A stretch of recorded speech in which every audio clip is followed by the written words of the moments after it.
Life में English का जो ट्यूशन है या इंग्लिश बोलने वाले जो लोग हैं उनके साथ एटलीस्ट मैं बिठा पाऊं। मेरे पिताजी चपरासी थे बैंक में, पर उस आदमी ने एक काम किया, मेरे को इंग्लिश मीडियम में डाल दिया। अब हालांकि इंग्लिश मीडियम भी वो लंगड़ी मतलब उतनी अच्छी क्वालिटी की नहीं थी, वो भी बेचारे अपने में परेशान, हिंदी में ही बात करते थे, पर उनको लगा कि इंग्लिश मीडियम में जाएगा तो इसके अंदर का जो आत्मविश्वास है बाकी लोगों से थोड़ा और होगा, और वो जरूर हुआ। उसका आउटपुट आज आप देख रहे हैं। इसके लिए जहां तक शिक्षा की बात आई, शिक्षा का माध्यम भी आप चुन के रखो, और जो फुकट की राष्ट्रवाद है, जो फ्री नेशनलिस्ट है, जो उनके चक्कर में आप कृपया मत पड़ो। अगर हमको तर्क से, हमको नीति से, हमको फ्यूचर में क्या करना चाहिए, जो जोर से बोलने वाले जो लोग हैं वो जब भी आपको कुछ बोलते होंगे तो उनको हमेशा से सस्पिशन से देखो। मैं आपको ये सीधा बताता हूँ, यहाँ का मनुवादी वर्ग जो है, जो ब्राह्मण बनिया है, ठाकुर तो बेचारे इधर ही परेशान है, पर जो ब्राह्मण बनिया है उन्होंने एक काम किया, उन्होंने अपने बच्चों को अच्छा पढ़ाया नहीं, पर उनको पढ़ाकर ऐसे ऐसे फील्ड में भेजा जहां पर उनकी जो हेजेमनी है, उनका जो स्तर है उस तरह से बरकरार है, और हमारे लोगों को इस तरह से तैयार किया कि उनके नीचे काम करने वाले बने। अब संविधान से अधिकार तो आ गए, अब अधिकार आए तो कुछ कर नहीं सकते, इनको तो हमको लेना पड़ेगा, पर लेना पड़ेगा तो मेरे स्तर का नहीं लूंगा, मेरे निचले स्तर का लूंगा, और उसका सबसे बड़ा कारण भाषा के रूप में हमको देखने को मिलता है। तो कृपया करके आप भाषा को समझें। अगर बाबा साहब मराठी बोलने वाले होते तो ना आप जानते, ना हम जानते, ना अंग्रेज उनको सुनते। एक आदमी कोलंबिया जैसी यूनिवर्सिटी से पढ़ गया, लंदन में जाकर अपना डैशिंग कोट और स्टाइल में रहता है, अंग्रेजों को भी लगा कि डॉक्टर अंबेडकर आओ, आप सुनाओ आपकी यह कहानी। हमारे पुरखों से सीखना है तो ये चीजें हमको सीखनी होगी, किस तरह से उन्होंने स्ट्रेटेजी की। महात्मा ज्योतिराव फुले खुद इंग्लिश में लिखते थे, इंग्लिश का उनको इतना अच्छा ज्ञान था। अंग्रेजों की जो वहां की सरकार थी, राजाओं को लेटर लिखते थे, अगर वो मराठी में लिखते ना अंग्रेजों को पता चलता, ना तुमको हमको पता चलता। ये बहुत बड़ी इसकी पॉलिटिक्स है। लैंग्वेज ऑफ एजुकेशन और मीडियम ऑफ एजुकेशन, ये चीजों को हमको बहुत सतर्कता से समझना होगा।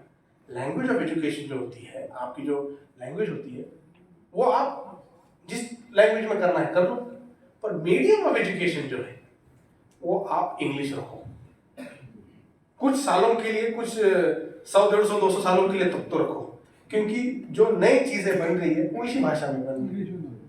आप अगर जो कोडिंग करते हैं या जो आईटी इंजीनियर्स हैं, उनको मालूम होगा वहां पर देवनागरी में थोड़ी लिखा जाता है कोड या पंजाबी में थोड़ी लिखा जाता है कोड, कोड तो अंग्रेजी में लिखा जाता है ना, और दुनिया फॉलो करती है। तो फ्यूचर की तरफ देखो, बाबा साहब उस तरह से देखते थे, इसके लिए उन्होंने हमारे बच्चों को उस दिशा में सोचने के लिए तैयार किया, इसके लिए उन्होंने फॉरेन और अन्य देशों में भेजा। मैं आपको ये चीजें इसके लिए बता रहा हूं कि अगर समाज को, खुद को, परिवार को, बच्चों को आगे ध्यान ले जाना है, उसका हमको एक क्लियर ऑब्जेक्टिव रहना चाहिए। और मैं चाहता हूं स्पेशली युवाओं को, आप सबसे पहले मजबूत बनो। सबसे पहले आपके ऊपर की जो जिम्मेवारियां हैं, माँ बाप की जिम्मेवारियां, पहले उसको आप पूरा करो। अब एक बात जरूर है, माँ बाप की जिम्मेवारियां कभी पूरी नहीं हो सकती, उनका एक नहीं आएगा तो दूसरा आएगा, फिर बेटा शादी कर लो, फिर बच्चे कर लो, उस चक्कर में मत पड़ो। बेसिक जो डिमांड है, बेसिक जो उनकी नेसेसिटी है, वहां तक आप माँ बाप की चिंता करना शुरू करो। जब आप घर की जिम्मेवारी पूरी करोगे, जब आपको लगेगा कि चलो भाई घर में मेरे छत नहीं था, जो पत्थर का घर था, आज मैंने सीसी का छत लगा लिया है, अच्छा है, इसके बाद क्या है तो कोई और है। बेसिक सुविधाएं जब घर में दोगे, रोटी, कपड़ा, मकान, उसके बाद में आप तैयार होकर मजबूती से समाज में आओ, फिर आपको भी समाज एक आदर्श के रूप में देखेगा।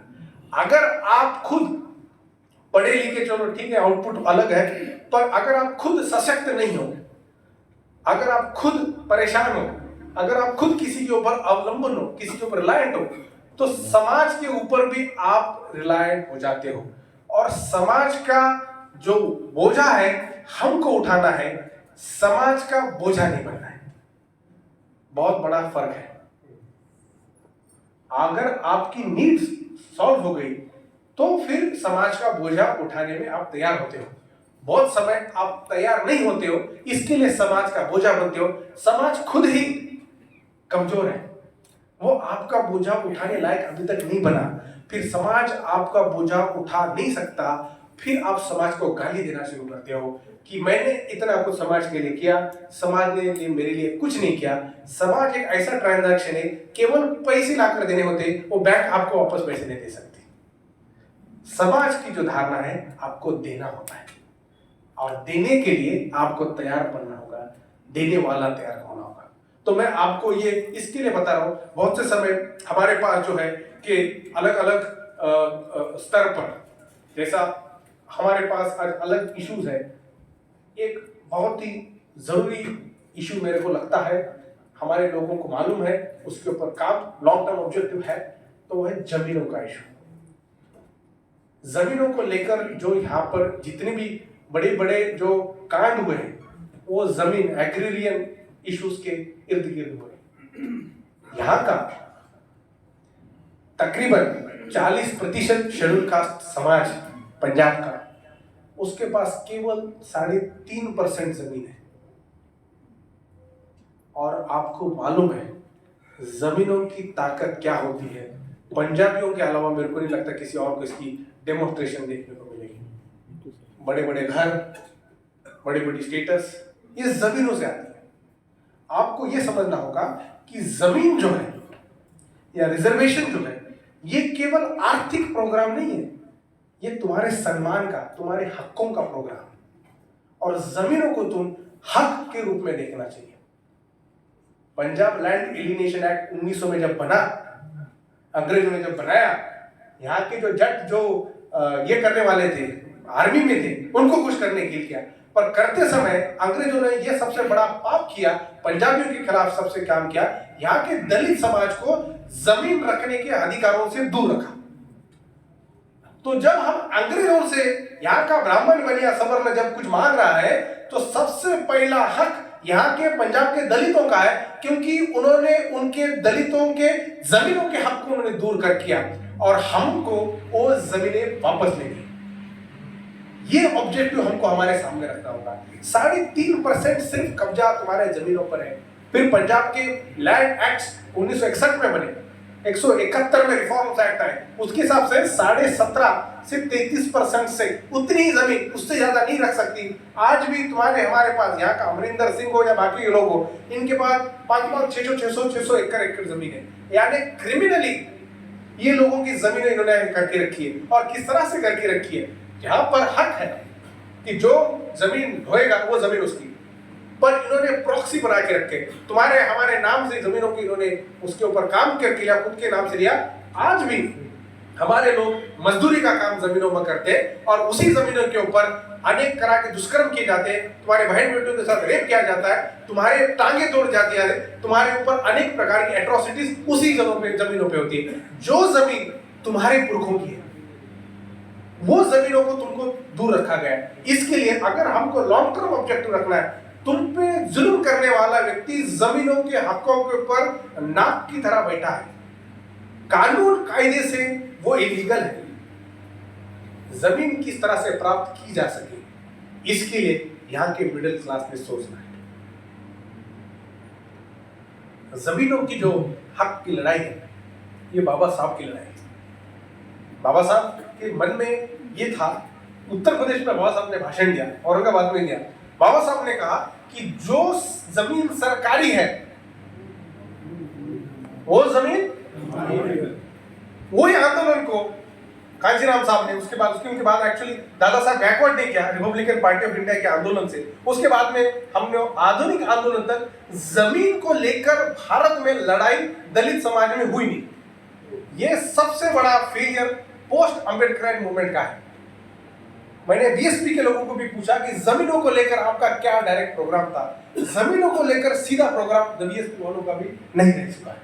हाँ, उन्होंने अंबेडकर गांव बनाए, उन्होंने पॉलिसीज नीतियां बना के की, क्योंकि जमींदार वर्ग को वो ठेस नहीं पहुंचाना चाहते थे। पॉलिटिकल स्ट्रेटेजी का एक उपक्रम था, पर जमीनें जितनी देनी थी एटलीस्ट यूपी के हद तक थोड़े कोई लोगों को मिली है। हमारा लॉन्ग टर्म ऑब्जेक्टिव क्या है देखिए, जमीन एक चीज है जो अगर बाढ़ आ जाए या भूकंप आ जाए, सदियां बीत जाएंगी, जमीन नहीं हिलने वाली है, जमीन उधर ही रहने वाली है। और जमीन तुम्हारी याददाश्त होती है, तुम्हारे कितने पिछलों से तुम्हारी जो पीढ़ियां जिन्होंने रखी है, वो जमीनों का हक तुमको वहां से मिल सकता है। जमीन ये बहुत बड़ा अरसा है। दुनिया भर में जो लड़ाइयां हुई है, जो अंग्रेज हो गए, फ्रेंच हो गए, जिन्होंने अपनी अपनी कॉलोनीज रखी थी, ये केवल अपने देश क्या होता है, देश जमीन होती है, जमीन के हकों के लिए की हुई लड़ाई है। बाबा साहब अम्बेडकर ने बोला था कि मेरा एक भाषण लखनऊ में गया था, भाषण खत्म होने के बाद बाबा साहब बोले, यहां से मैं जा रहा हूं, जहां जहां मैं जाऊंगा, जहां जहां सरकारी खुली जमीन दिखेगी, वहां पर जाके कब्जा करूंगा। और लोगों ने कब्जा किया, लोग डर गए, यहाँ का रूलिंग क्लास डर गया, बोला अब ये क्या होगा, अगर जमीन इनके पास जाएगी तो ये तो खेतों में हमारे काम नहीं करेंगे, अब ये नहीं करेंगे तो अपने बच्चे को बोलना पड़ेगा जाके कर बेटा, बच्चा तो करेगा नहीं, बाप बोलेगा कर तो मेरे को ही मारेगा। इनके एग्जिस्टेंशियल क्राइसिस भी तो है। इसके लिए जमीनों को लेकर मुझे लगता है एक यहाँ के अम्बेडकराइट लोगों ने लड़ना चाहिए। ये लड़ाई हमारे बहुत बड़े सम्मान की लड़ाई है।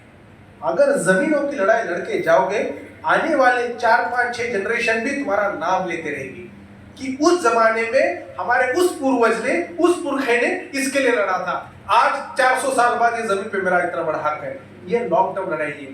जमीन तुम्हारे आंदोलन का बहुत अभिन्न हिस्सा है और इसको तुम बनाओ।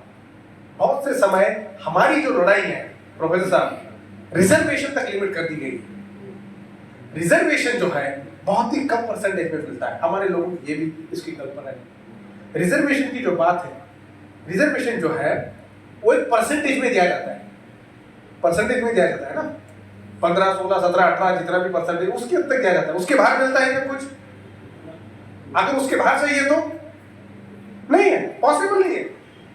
आपकी लिमिटेशन रिजर्वेशन के परसेंटेज तक सीमित है, उसके बाहर का आप सोच सकते हो क्या? सुप्रीम कोर्ट सोचने भी नहीं देता। सुप्रीम कोर्ट ने सीलिंग लगा दी है, यानी आपके फ्यूचर के सपने भी उस परसेंटेज के अंदर ही रखे हुए। पूरा नहीं सोच सकते। पूरा कौन सोच सकता है? जिसका अपना खुद का एसेट हो, और ये एसेट इमूवेबल स्ट्रॉन्ग एसेट जिसकी वैल्यू बढ़ने वाली है, वो है जमीनों का एसेट। इसके लिए मुझे लगता है हमारे समाज ने रिजर्वेशन को केवल समाज का एक बहुत बड़ा इमोशनल इशू बनाकर केवल रखना नहीं चाहिए। रिजर्वेशन की भी मर्यादाएं हैं, उस मर्यादाओं में हमको जीना है, पर इसके बाहर जाकर बड़े बड़े एसेट्स पर मेरा कब्जा हो, मेरे हक हो, इसके लिए मेरे पुरखों ने लड़ाई लड़ी है। जब तक ये फोकस हमारे समाज में नहीं आएगा, मुझे नहीं लगता हम इसके आगे कुछ अच्छा पॉजिटिव कर सकेंगे। अब 2-3 बातें जाते जाते मैं बोलना चाहता हूं। सबसे पहली बात, ये जो जमीनों को लेकर है, इसकी लड़ाई मुझे लड़ने वाले केवल एक संगठन मुझे यहां से पंजाब से मिला, जमीन प्राप्ति संघर्ष समिति। उसके साथ साथ जो मजदूर हैं, किसानों के काम करने वाले, ऐसे 2-3 लोकल संगठन वहां बने हैं। पर अंबेडकर के नाम से जाने वाली संगठनें मैंने बहुत देखी, पर जमीनों के लड़ने वाली अंबेडकर की संगठनें मुझे देखने को क्यों नहीं मिली? यानी बाबा साहब का जो सपना है वो एक लेवल तक का सपना हमने खुद को संभालने में रखा, बाकी का बड़ा सपना वो कहीं ना कहीं हमने उसको दूर रखा। हमको वो बहुत बड़ा गैप दूर करना होगा। अब मैं बताता हूं इसका पॉलिटिकल आउटकम क्या होता है। पंजाब में हमारे समाज की सबसे बड़ी पार्टी बीएसपी, 1992 में जब हमने चुनाव लड़ा था, आपको उसके सामने पूरा इतिहास है, तब जब हमारी उसकी जो वोट शेयर था 16% वोट हमको 1992 में आया बसपा। अगर हम उस तरह से काम किए होते तो 2017 में हमको केवल 1.5% वोट शेयर आया है, और 2019 का देखा जाए तो डबल हुआ है, 3.4 हुआ है। यानी हमारी पार्टी जो हमको दिशा दे सकती है, हमको काम करा सकती है, हमको हमारे संगठनों ने वो प्रोग्राम लेकर आगे बढ़ना चाहिए। अल्टीमेट ऑब्जेक्टिव, जैसा मैंने कहा, हमारे समाज को लिबरेट करना है, तो अपना एक सरकार, अपनी एक कानून, अपनी एक व्यवस्था होनी चाहिए। उसके साथ साथ वो केवल फाइनल ऑब्जेक्टिव नहीं रह सकता। State cannot be the only objective. State is one of the objective. State पे राज करना एक ऑब्जेक्टिव है, उसके साथ साथ स्टेट की अन्य भाग, अन्य घटनाएं, अन्य वर्टिकल्स, उसमें किस तरह से हम सपोर्ट करके स्टेट के साथ साथ हर वर्टिकल, हर लेवल पर किस तरह से आगे बढ़ सके, उसका भी हमको ध्यान देना होगा। केवल एक चीज का नशा देकर समाज के अंदर, देश के अंदर, दुनिया के अंदर हम प्रोग्रेस नहीं ला सकते। इसके अलग अलग दरवाजे इस मुक्ति के हैं, और वो हर एक दरवाजे का पहरेदार हमारा आदमी है। और वो करने के लिए हमको नए एजेंडा समाज में, मेरे को लगता है, लाना होगा। मैं आपको उदाहरण के तौर पर जमीन के बारे में बोलता हूँ। यहाँ पर एक मुजारा यानी बेसवेदारी नाम की व्यवस्था थी। बेसवेदारी क्या थी? तो भैया जो जमींदार था वो बड़े बड़े जमीनें लेकर रखता था, और वो तकरीबन 23 साल तक चली, 1930 से 1953 तक। उसके बाद में जब यहाँ पे कानून कायदा लाने लगा, बेसवेदारी या आप महाराष्ट्र में महार की बोलो, या उसी तरह से खोती की सिस्टम है, उसी तरह से कम अधिक प्रमाण में है। जिस तरह से बड़े बड़े लोग बोलते थे, जहां आपकी नजर जा रही है ये दूरबीन लो, और देखो, हाँ, जहां तक नजर जा रही है वहां तक हमारी जमीन है। क्रिमिनली वो एक्ट था, उसको खत्म करने के लिए लोगों ने काम किया, मूवमेंट चली। फिर भी वो होने के बावजूद भी आज कम अधिक प्रमाण में बिस्मिदारी की व्यवस्था आज भी गांवों में, खेतों में, काले जमीनों में आपको देखने को मिलती है। तो जहां तक हम संविधान की बात करते हैं, और संविधान से रूपी आर्थिक रूप से अगर शोषण होता होगा, तो वहां पर संविधान का बहुत बड़ा घात है। संविधान वहां बहुत बड़ा हार रहा है। तो संविधान को पूछने वाले, संविधान को आगे बढ़ाने वाले लोगों पे ये जिम्मेवारी आती है कि इस तरह के शोषण को किस तरह से मुक्त किया जाए। आज मेरे लोगों में मैं अभी देख रहा था कि समाज में प्रगति के दायरे पर एक तरफ मिडिल क्लास चल रहा है, पर जो और एक मिडिल क्लास है जो अंधविश्वास के घेरे में फंसा हुआ है। बड़े बड़े यहाँ पर बाबाएं हैं, बड़े बड़े काम करने वाले लोग हैं। हमारे लोगों में ये इतनी भक्ति का जो नशा चढ़ गया है, ये इनको ही नहीं बल्कि ये इतना जहरीला पानी है जो ये खुद भी पिएंगे और बाकी को भी पिलाकर सबको एक ही झटके में, एक नस्ल अंधविश्वास के पीछे जाती है तो पूरी मर जाती है। और ये जो अंधविश्वास के पीछे हमारा समाज लगा है, हमारी जिम्मेवारी है उनको हमने नाम नहीं देना है, उनको हमने नीच नहीं समझना है, उनको हमको पराया नहीं समझना है। हमारे ही लोग हैं, जिम्मेवारी से उनमें जाके हमको काम करना है, क्योंकि तुम्हारा दुश्मन तो ऑलरेडी काम कर चुका है और वही लोग तुम्हारे खिलाफ काम करने का काम करेंगे। जब लड़ने का टाइम आया तो भाई भाई के साथ लड़ता है, भाई भाई के खिलाफ नहीं लड़ता है। हमारी लड़ाई में भाई और भाइयों में ज्यादा लड़ाई हो रही है, इसलिए दुश्मन तक जाने का मौका ही नहीं मिल रहा। अगर ये कम करना हो तो मुझे लगता है एटलीस्ट शेड्यूल कास्ट की जो 39 सब कास्ट है, मेजॉरिटी रामदास रविदास या वाल्मीकि बाजीगर और जो जातियां हैं, मुझे लगता है वो जातियों में हमको जाकर काम करना होगा। अब हमारे बहुत से लोग, मिडिल क्लास लोगों का आदत है, हमारा सुनते नहीं है, हिंदू है, इस बस में पड़े हैं, मजहबी लोग, ऐसा है उस तरह से। जिम्मेदारी का ही तो ये अंग है कि वो सुनने वाला नहीं है। आपने बच्चे पैदा किए, बच्चों ने आपका पैदा होते ही सुनना शुरू किए क्या? ऐसा पेरेंट हाथ उठा के खड़ो, मेरे बच्चे ने अभी तक एक भी बात बोली उसने मना नहीं की, ऐसा हुआ है क्या? फिर आपने बच्चों को गाली देकर घर से बाहर क्यों नहीं निकाल दिया? क्यों नहीं निकाला? आपकी खुद की संतान जो आपका सुनती नहीं थी, आपको सम्मान नहीं करती थी, आपने फिर भी उस बच्चे को आपने इतनी आपकी बेइज्जती करने के बावजूद भी आपने उनको दूर क्यों नहीं रखा? इसके लिए रखा दो चीजें, एक तो तुम्हारा प्यार और दूसरी जिम्मेवारी। तुम्हारे समाज के लोग जो तुमसे दूर है वो तुम्हारे बच्चों की तरह है, आपको उनको प्यार और जिम्मेदारी की तरफ से देखना होगा। नहीं तो इसका जो आउटपुट है बहुत खतरनाक होने वाला है, और होता है। सीटों की बात आई, अभी तो शिरोमणि अकाली दल चले गई, कांग्रेस थी, एसएडी थी, इनके अंदर ही साहब कांशी राम ने पहले से बोल के गए थे कि चमचों का युग आने वाला है। वो जमाने में भी था, हमने अपने तरीके से बताया। पर वो चमचे पैदा क्यों हो रहे हैं, इसके पीछे आपके मेरे जैसे विचार करने वाले लोगों ने, साइंटिस्टों ने, डॉक्टर इंजीनियर ने सोचना चाहिए और आप पर काम करना चाहिए। बामसेफ बीएसपी का सबसे बड़ा सक्सेस ये था कि यहाँ की जो सबकास्ट थी, सबकास्ट के अंदर जाके इनके काडरों ने काम किया, उनके अंदर आत्मविश्वास बढ़ाने का काम किया, उनको पॉलिटिकली तैयार किया और उनको राज्यसभा मंत्री पद में तक भेज दिया। ये है सक्सेसफुल सोशल ट्रांसफॉर्मेशन का फॉर्मूला। इसका ही अनुकरण भाजपा ने किया और भाजपा ने अनुकरण करके शेड्यूल ओबीसी और शेड्यूल कास्ट जो सब कास्ट है उसका पॉलिटिसाइजेशन गलत तरीके से किया और ब्राह्मणवाद यूपी इंडिया में लाया। ये कहीं ना कहीं अपनी तरफ से हो सकता है। शेड्यूल कास्ट में इतनी जातियां हैं तो उनमें भी जातियों का कॉन्शियसनेस, जातियों का गर्व होने वाला है। आपको आपकी जाति का गर्व है, उनको भी होने वाला है। आपको लगता है कि हमारे गुरु सबसे अच्छे, उनको भी लगने वाला हमारा। तो जो हमारे घर के भाई, जो तुम्हारे घर की संतान तुमसे अगर नाराज होके गई है, तुमसे अगर दुखी होके गई है, तो उनको बेदखल मत करो। आप पढ़े लिखे हो, आप जानकार हो, आपके पास थोड़ी बहुत इनकम है, आपको आपका रास्ता दिख रहा है, उस फॉर्मूले को मद्देनजर रखते हुए आप समाज के उन लोगों में जाकर काम करो जो अभी तक हमसे जुड़ा नहीं है, नहीं तो कल वही पत्थर लेकर आकर आपके सर पे मारने वाला है। तो एक स्ट्रैटेजी के रूप में भी हमको, जिम्मेवारी के रूप में भी हमको समझना होगा। अंधविश्वास में जकड़े हुए जो लोग हैं उनमें भी जाके काम करना होगा। वो अगर आप बाबा साहब के बारे में बताओगे, आंदोलन के बारे में बताओगे, बाकी चीजों के बारे में बताओगे, वो आपको सुनने वाले नहीं है। वो बोलेंगे मेरे बाबा ने सब कुछ बता के गया, मेरे बाबा की मेहरबानी की वजह से ही मेरे घर में इतना सारा है।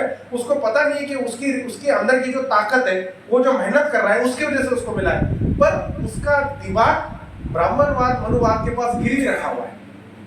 हमको उसका लोन चुकाकर उसके दिमाग में डालना, उसका आत्मविश्वास उसके दिमाग में डालना है। वो किस तरह से कर पाओगे, वो किस तरह से करोगे, वो उसी तरह से करोगे जिस तरह से आपने किया।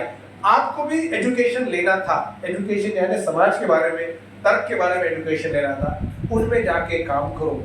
उनमें जितना आप काम करोगे उतना फ्रस्ट्रेशन होगा, उतना दुख मिलेगा, पर लॉन्ग टर्म इसका ऑब्जेक्टिव जो हासिल होगा, उसके जो फल आने वाले हैं वो बहुत अच्छे, खूबसूरत और डिलीशियस रहने वाले। ये जो अलग अलग धर्मों में जाने वाले हमारे लोग हैं, उनका संवैधानिक अधिकार है, जाए, कोई दिक्कत नहीं, पर वहां पर वो एक चमत्कार की अपेक्षा कर रहे हैं। चमत्कार जैसी चीज कोई नहीं होती है, जादू टोना कुछ नहीं होता। ये तो क्राइम है। कॉन्स्टिट्यूशन ने ऑब्जेक्टिव दिया है कि साइंटिफिक रैशनैलिटी को बढ़ाओ। ये कह रहा है, अभी आ रहा था मैं चंडीगढ़ से, ये कह रहा है कि पटियाला में इस तरह से चश्मे से ये निकला, वो निकला। अफ्रीका के देशों में भी ऐसे लोग हैं जो खुद की ईमानदारी की कमाई को भी खुद का स्वीकार नहीं कर सकते। क्यों? इसका कारण मैंने शुरुआत में बताया था, उनमें वो कॉन्फिडेंस ही नहीं है, वो बता ही नहीं पा रहे। इसके लिए उनके अंदर की मरी हुई ज़मीर को जिंदा करने का काम तुम्हारा हमारा है, और वो करने के लिए हमको बहुत विनम्र होना पड़ेगा, बहुत प्यार से जाना पड़ेगा। उन लोग दो गाली दिए तो सुनना भी पड़ेगा, क्योंकि वो नाराज है तुमसे। अगर कोई शेड्यूल कास्ट की एक जाति किसी के खिलाफ बोल रही है तो वो प्रेम के नजरिए से कंप्लेन कर रही है, वो द्वेष के दृष्टिकोण से नहीं कर रही है। पर हमको क्या लगता है कि हमने जो सहा वही ठीक है, बाकी का जो सहा वो दूजा है। ये विचार हमको बहुजन आंदोलन को बहुत बड़ा घात कर सकता है। इसके लिए मैं आपको सबको विनती करता हूँ कि जो 4-5 आइटम मैंने आपको सुझाव के रूप में दिए, आप इसका बहुत ही गंभीर रूप से सोचें। सोचना है तो सोचें, वरना मत सोचें, कोई दिक्कत नहीं।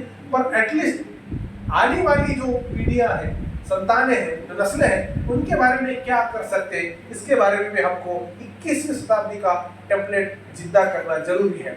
इसके लिए यहाँ के हमारे जितने भी आइकॉन्स हैं, हमारे समाज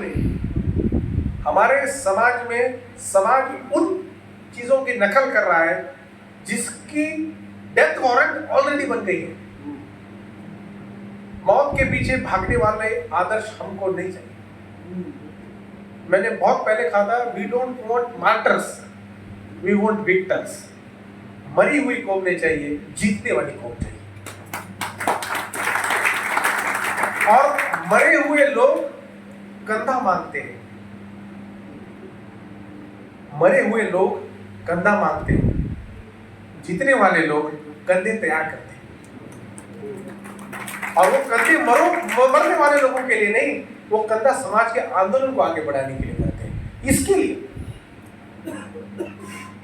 युवाओं को विशेषकर हमारे जो आदर्श है वो अभी 4 फ्रेम में कैद है, वो डेथ है, चले गए। हमारे समाज में जीते जागते आइकॉन दाग के बराबर है। इसके लिए तुम्हें तुम्हारी जिम्मेवारी बनती है कि तुम वो आइकॉन बनो। समाज को दिशा देने का काम, समाज को आदर्श देने का काम तुम खुद के एग्जाम्पल से दो। हमारे समाज में मसीहा ढूंढने की बहुत बड़ी कॉम्प्लेक्स है, मसीहा बनने की भी बहुत बड़ी कॉम्प्लेक्स है। पर अगर ये सोच के काम करो कि ये मसीहा के चक्कर में ना पड़ते हुए मैं खुद का आदर्श खुद के लिए किस तरह बनाऊं और समाज उसका किस तरह से पालन करे, और नहीं करता है तो ना करें, पर तुम अगर पढ़े लिखे हो तो लोग तुम्हारी तरफ देख रहे हैं। इसके लिए युवाओं को मैं बोल रहा हूँ कि तुम्हारे जितने भी हीरो हैं, तुम्हारे जितने भी फिल्म इंडस्ट्री में गाने वाले लोग हैं, कितने लोग डांस करने वाले लोग हैं, इनका ओरिजिनल बिल्कुल नहीं। ये वो जट, ये उसकी बराबरी, ये उसकी बराबरी पे परेशान है। मैं बड़ा जाता, मैं मेरी बड़ी गन, मेरा बड़ा फोन, मेरा बड़ा ट्रक। ये जो सपने हैं, ये सपने उन लोगों के होते हैं जो मिस्त्री होते हैं, प्लम्बर होते हैं, दिहाड़ी काम करने वाले के सपने होते हैं। अब उन्होंने उसको टीवी पे डाल दिया, यूट्यूब पे डाल दिया, तो हमारा पढ़ा लिखा भी सोच रहा है कि मेरे सपने ये दिहाड़ी मजदूर की तरह हो। जो तुमको मॉडल दिया जा रहा है, जो तुमको सपने दिए जा रहे हैं, वो एकदम निचले लेवल के, वो तुम बिना कुछ करे भी कर सकते, पर हम उसकी मिमिक्री करने में, हम अपना बड़ा बताने में लगे हुए। मैं चमार ऐसा, मैं वैसा, मैं वैसा। इस बराबरी में पड़ो मत, आपकी लड़ाई बहुत आगे जाने वाली है। आपकी लड़ाई इन चिल्लर बातों में नहीं होने वाली है। वो अगर आपको सच पे करना है, मैं ये भी नहीं कह रहा हूँ कि तुमको तुम्हारे समाज का जो अभिमान है वो रहना चाहिए, पर तुम किसकी नकल करने में लगे हुए यार, जिसका कोई फ्यूचर नहीं है, जिसकी कोई आस्था नहीं है, जिसका कोई, अगर कोई उसका सर्टिफिकेट निकाल के देखोगे तो कुछ नहीं है सिवाय कुछ दिखाए। जो व्यक्ति के पास दिखाने लायक कुछ नहीं होता, वो सबसे ज्यादा चिल्ला चिल्ला के बोलता है। जिसके पास दिखाने के लिए होता है वो चुपचाप अपने पास रख के उसका फायदा कर लिया होता है। आपके पास बहुत सारी चीजें हैं, उसका ही आप अनुकरण करो और उसका ही अनुसरण करो, जिंदगी में उसी को लाओ। बहुत से समय हमारे समाज में नुकसान, भारत देश का नुकसान है कि आदर्श व्यक्ति उनको मिल नहीं रहे। आदर्श कौन है? टीवी में एक्टिंग करने वाला, करने वाली, यूट्यूब इंस्टाग्राम पर बोलने वाले, क्रिकेट खेलने वाले, इनका फ्यूचर खत्म है। क्रिकेटर की जो लाइफ होती है, एथलीट्स की लाइफ जो होती है, ज्यादा से ज्यादा 40 उम्र तक होती है अप्रोक्स एवरेज में। ये बात को आप समझो। फुटबॉलर की देखोगे, फुटबॉलर तो 35-36 में रिटायर हो जाते हैं। बाकी का क्या? आप भी उम्र की उम्र हो, 35 में रिटायर हो जाएंगे, उनके पास अरबों रुपए की प्रॉपर्टी है, उसमें खुश रहेंगे। तुम्हारे पास तो कुछ नहीं है, इंटरनेट का डेटा भरने के लिए भी पैसे नहीं है। तो आपके आदर्श आपको किस तरह से पीछे ले जा रहे हैं, और जहां जहां आपको ऐसे आदर्श मिले उनको सबसे पहले नदी में जाके डुबाओ। पंजाब तो 5 नदियों का एक राज्य है, 5 में से कोई भी नदी को पकड़ के उसमें डुबाओ और ऐसे आदर्श तैयार करो जो आपको अस्वस्थ बनाए, जो आपके अंदर के ज़मीर को बोले कि मैं जिंदगी में कुछ गलत कर रहा हूं। ऐसे मत पकड़ो जो किसी के और ने लिखे हुए गाने कोई और गा रहा है और कोई और लिप सिंकिंग टीवी के सामने कर रहा है। उसमें भी ओरिजिनलिटी कहाँ है? जो गाना गाते हैं एक्टर एक्ट्रेस, वो खुद का गाना थोड़ी लिखा होता है, वो खुद थोड़ी गाते हुए, उनके पीछे तो और कोई है, वो तो बस अपना एक मिमिक्री कर रहा है। तो मिमिक्री करने वालों के आदर्श मिमिक्री करके कैसे बन सकते हैं? ओरिजिनल आदर्श ओरिजिनलिटी से पैदा होते हैं। इसके लिए जहां जहां आपको ऐसे उदाहरण मिलते होंगे, ऐसे उदाहरणों को आप नजदीक से तराशो और सच में सोचो कि इनका सच में मेरी जिंदगी से क्या लेना देना, ना ये मेरे समाज का, ना ये मेरे कौम का, ना मेरे कस्बे, इसका क्या करूं मैं। और तुम्हारे आदर्श तुम पर थोपे गए हैं और तुमने उनको स्वीकारा है। इसके लिए ये सबसे पहले तुमको मेंटली इन्फीरियर करने की प्रक्रिया बंद करो और जो समाज में चल रहा है उसके दूसरी दिशा में सोचने का प्रयास करो, क्योंकि जो चलता है वो कुछ दिनों बाद खत्म भी हो जाता है। टीवी में इंडियन आइडल देखते थे उस जमाने में, वो देखते थे, उनकी आज क्या सिचुएशन है, वो तो खत्म हो गए। 1-2 साल चला, खत्म हो गया।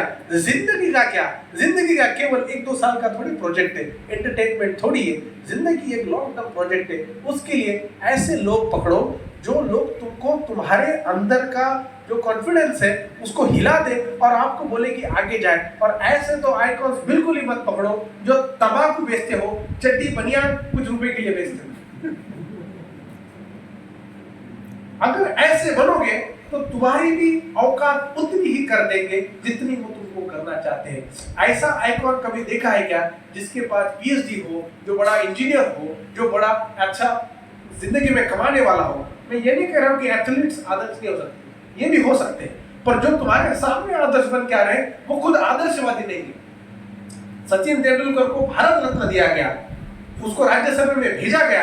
आज भी भारत रत्न के व्यक्ति ने टीवी में जाके इश्तिहार कर रहा है,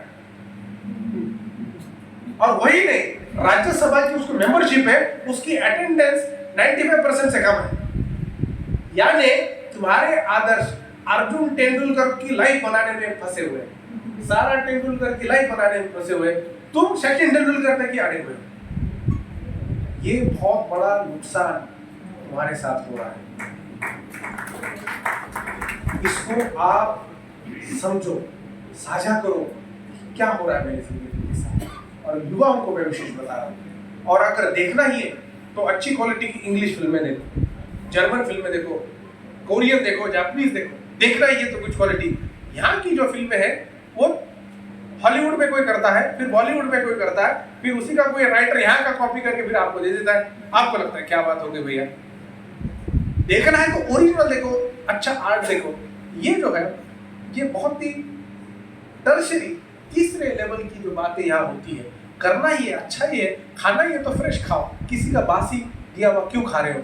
ये ही तुमको अलग लेवल पर दिखा जाता है। हमारे समाज में भी यूपीएससी, पीपीएससी से लेकर पंजाब पब्लिक सर्विस से लेकर अनेक लोगों में बहुत आस्था है कि हमको अधिकारी बनना है। मैं बोल रहा हूँ बनो, पर जो अफसर बना उसको भगवान मत बनो, वो तुम्हारे हमारे इसमें से ही है। पर हमारे समाज में जो रेफरेंस की बात है, बहुत बड़े अधिकारी, बहुत बड़े बाबा है, ठीक है, एक लेवल पर है, पर आदर्श इसी तरह से जियो रखो जो मोरालिटी के रूप में प्योर हो। आदर्श ऐसा रखो जो खुद के स्वार्थ को सेकंड बनाता हो। मैं खुद का पोजीशन दूसरों के लिए कैसा करूं, और खुद का नाम मैं हमारे पुरखों ने दिए हुए जो भी हमारे संस्कार है उसको आगे कैसा बढ़ाओ, ऐसे सोचने वाला व्यक्ति तुम्हारा आदर्श होना चाहिए। और एक जरूर बात बताता हूँ, समाज उनको फकीरी करने वालों की जरूरत नहीं है। हमारे यहाँ पर फकीरों को नवाजा जाता है। अभी हमको करोड़पति अरबपति बनना है। फकीरों की मेंटालिटी से हमको जितना जल्दी निकल सके उतने जल्दी निकलना चाहिए। फकीर जो है गरीबी में जीते हैं, गरीबी में मरते हैं, और हमारे समाज में फकीरों को लेकर सम्मान रहना चाहिए। तुमको मत बनो, फकीरों की जिंदगी में तुम मत जाओ। अगर तुमको सच में फकीरी करनी है, सच में अगर अध्यात्म का रूप करना है, तो आपको मुबारक हो, वो भी अच्छा मार्ग है, आपको मुक्ति मिले, आपको बहुत बहुत शुक्रिया, अच्छी बात है, उनको हम सम्मान करते हैं। पर हमारे समाज में जो है गरीबी का एक बहुत बड़ा रिस्पेक्ट है। रियलिटी में गरीबों को कोई रिस्पेक्ट नहीं करता। आप भी जानते हो, अगर आप गरीब या किसी के ऊपर निर्भर हो तो आगे वाला व्यक्ति भी सहारा देकर कितना देगा। इसके लिए तुम ऐसे आदर्श बनो जो सेल्फ फुलफिल्ड हो, खुद के पैरों पर खड़े रहने वाले, जिसकी कोई जरूरत, ठीक है 10-20 इधर उधर होता है लाइफ में, कभी ना कभी कुछ ना कुछ दिक्कतें होती है, पर तुम इस तरह से बनो जिस तरह से आपको देखकर 10 लोग बोलने चाहिए मेरे को ये करोड़पति है, मेरे को अभी अब्जोपति बनना है। अमीरों के सपने रखो, बड़े सपने रखो, खुशहाली के सपने रखो, अच्छे कपड़े के सपने रखो, बड़े गाड़ियों के सपने रखो, स्टॉलिन रहने के सपने रखो, बिजनेस क्लास ट्रैवल करने के सपने रखो। सपने ऐसे रखो कि जीने में भी मजा आ जाए, सपनों देखने वालों के सपनों में भी मजा आ जाए। ऐसे सपने मत देखो जहां पर केवल गरीबी हो, लाचारी हो, भिखमंगापन हो, जहां पर किसी न किसी प्रकार के आंसू हो, किसी न प्रकार का दुख हो, किसी न किसी प्रकार का दर्द हो। ये सबके जीवन में है, पर इसके अलावा भी हम कुछ कर सकते हैं। हर सवेरे के बाद शाम होती है, उसी तरह से हमको सोचना होगा कि जिस तरह से शाम के बाद दूसरा सवेरा आने वाला है, उस सवेरे पे मेरा नाम किस तरह से हो, क्योंकि शाम में सभी लोग जाने वाले हैं। ऐसे मॉडल्स युवाओं को मैं विशेष बता रहा हूं, तुम बनो। तुम्हारे सामने जो काम करने वाले थे, हमको बोला जाता था कि निस्वार्थ रूप से लोगों ने काम किया, डेडिकेशन से किया, वैसे लोग आज भी है, पर हमारी उनको देखकर नजरिया गलत है। हम हमेशा सोच रहे किसी के पैसे खा रहा होगा, या अकेला कैसा जीता होगा, पार्टी का काम कर रहा है, संगठन का काम कर रहा है, इसका कुछ ना कुछ गलत हुआ होगा, किसी ना किसी ने कुछ लफड़ा किया होगा। वही बता रहा हूँ, समाज का गंदा प्रोपेगेंडा करने वाले हम ही लोग हैं, और समाज को नाम देने वाले हम ही लोग हैं। इसकी जानकारी हमको बहुत रहने की जरूरत है। मैं आपको ये इतना तीखे रूप से इसके लिए बता रहा हूँ क्योंकि समाज का ये अनुभव रह चुके हैं, और एक ना एक पीढ़ी कहीं ना कहीं बर्बाद हो सकती है। नई पीढ़ी ने एकदम स्टाइलिश रहना चाहिए, अच्छा रहना चाहिए, खान पान अच्छा रहना चाहिए, तुम्हारा स्टेटस अच्छा रहना चाहिए, तुम जिस तरह से रह रहे हो, तुम्हारा चेंज जिस तरह से अच्छा रहना चाहिए, एकदम रिप्रेजेंटेटिव, स्मार्ट, हैंडसम। बाबा साहब ने 1942 में जब all India schedule caste federation की जो मीटिंग हुई थी नागपुर में, तब बोला था लोगों को, अब यहाँ से जा रहे हो, जाओ अच्छे कपड़े पहन के आओ, अच्छा नहाओ, रोज तरह से इस तरह से हो। तो वो क्या स्टेटमेंट था? जिस समाज को अच्छे कपड़े पहनने का हक नहीं था, बाबा साहब उनको बोल रहे जाके नहा के अच्छे कपड़े पहन के आओ। हमारे समाज ने वो मैसेज लिया, और आज 30-30 हजार के सूट पहनता है। ये बात बाबा साहब के आंदोलन की वजह से। ये बात तुमको समाज में लेके जाना है। छोटे सपने, गरीबी के सपने हमको नहीं बताने, उनको वही सपना बताओ, फ्लाई करूंगा तो बिजनेस क्लास 2.5 लाख की टिकट में ही मैं फ्लाई करूंगा।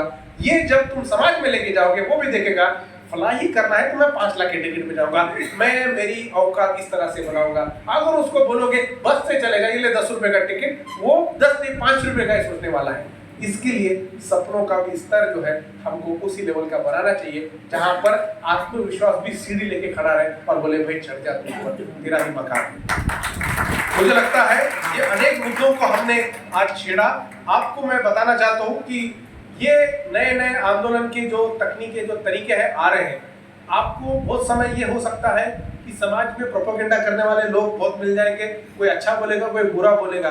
व्हाट्सएप ग्रुप में समाज के बारे में अगर कोई किसी ने किसी के खिलाफ कुछ नेगेटिव बात कही, आप तुरंत वो कन्वर्सेशन को स्टॉप करो, बोलना बंद कर।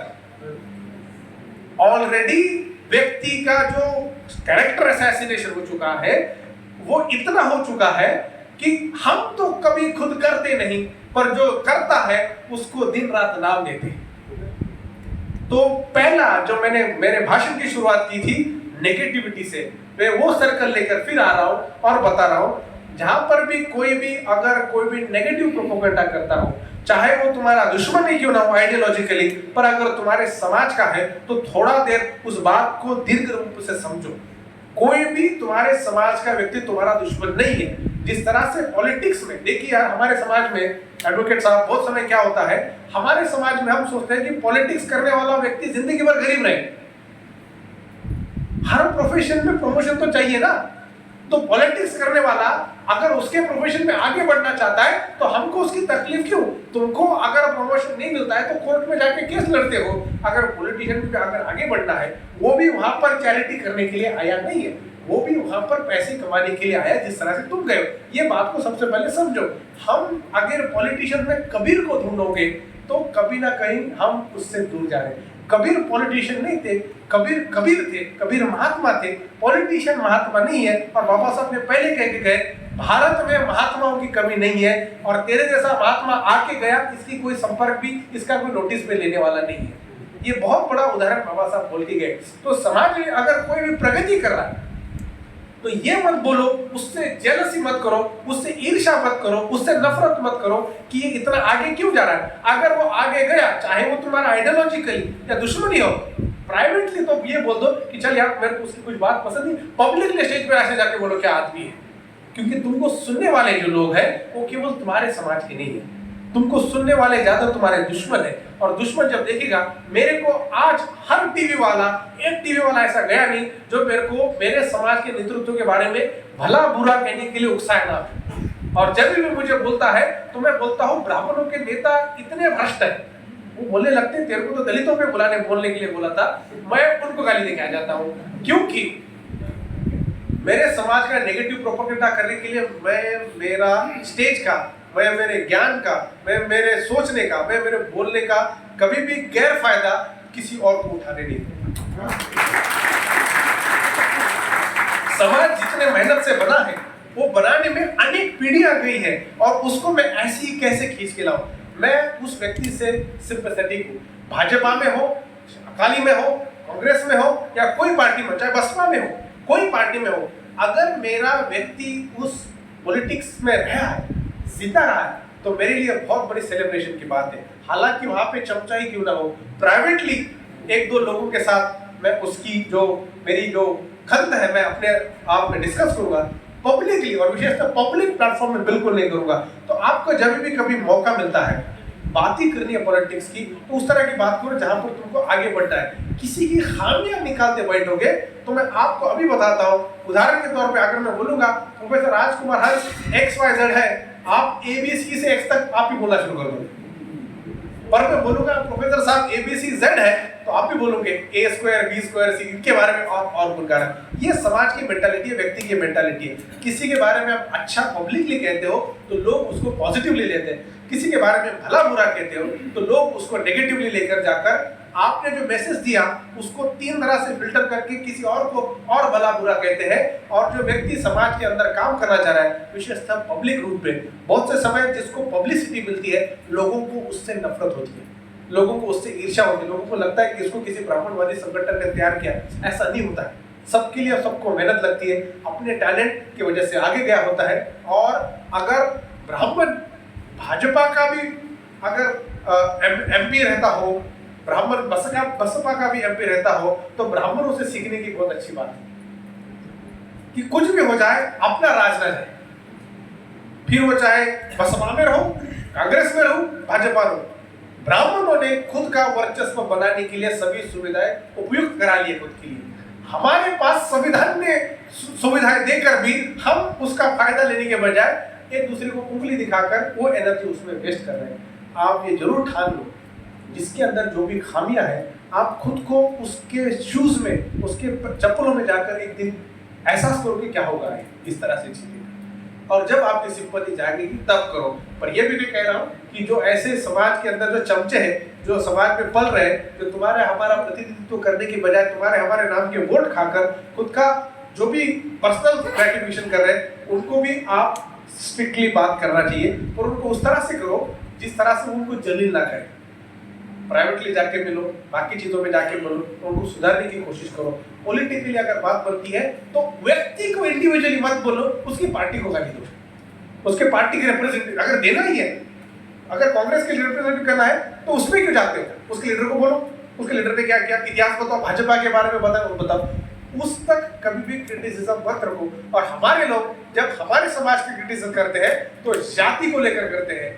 ब्राह्मण या सवर्ण समाज जब उसी के जाति को लेकर करता है तो आइडियोलॉजिकली क्रिटिक करता है, आइडियोलॉजिकली उसके बारे में बताया, ये बोलता है संघ वाला है, बोलने वाला ब्राह्मण है, उधर गाली देने वाले भी ब्राह्मण है, पर दोनों भी एक दूसरे को ब्राह्मण बल्कि गाली नहीं दे रहे, बल्कि आइडियोलॉजिकली दे रहे हैं। ये संघ, ये कांग्रेस, ये फलाना बिस्ता है। हमारे पास क्या होता है कि ये जाति का है, इसकी यही सोच है, ये व्यक्ति का है, ये गुलाम है। ऐसा नहीं होता है। हमारे समाज के अंदर चाहे वो कोई भी पार्टी का हो, उनको तो राजा बनने की इच्छा है, वो बन नहीं पाते, छोटे छोटे कदम लेकर, बेबी स्टेप्स लेकर वहीं फंस जाते हैं। पर वो भी ले रहा है, प्राइवेटली उसकी सराहना करो, नेगेटिविटी जहां भी आए उसको आप कहीं ना कहीं खत्म करो। समाज का बहुत बड़ा कंट्रीब्यूशन होगा। युवाओं को विशेषतः ये जानकर जरूरी होगी कि जहां जहां तुमको जो भी आइकॉन्स, जो भी इंस्पिरेशंस मिलते हो, वो आप उठाते चलो। जिस तरह से बगीचे में जा रहे हो, अच्छे फूल दिखे तो फूल उठाते लेके चलो, फूलों का गुच्छा बनाओ और आने वाली जनरेशन को आपको देने की बहुत बड़ी जिम्मेवारी आप पर है। इस तरह से आप आगे बढ़ते रहो। मेरी आपको बहुत बहुत शुभकामनाएं। जय भीम, जय भारत। Thank you sir.